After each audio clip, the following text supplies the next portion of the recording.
মেধাকে উজ্জীবিত করি, আলোকিত সমাজ করি এই স্লোগানকে সামনে রেখে আবাবিল সমাজ কল্যাণ সংস্থা এর পক্ষ থেকে নড়াইল জেলার লোহাগড়া উপজেলার পার মল্লিকপুর নুরানি ও খাপেজিয়া মাদ্রাসাতে একটি সিলিং ফ্যান প্রদান করা হয়েছে।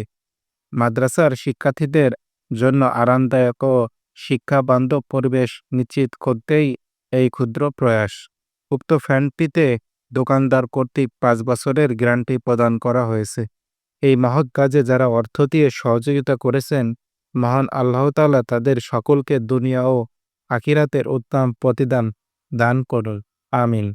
হিসাব সংযুক্তি উত্তোলন ২৪৫০ টাকা, খরচ ২৪৫০ টাকা।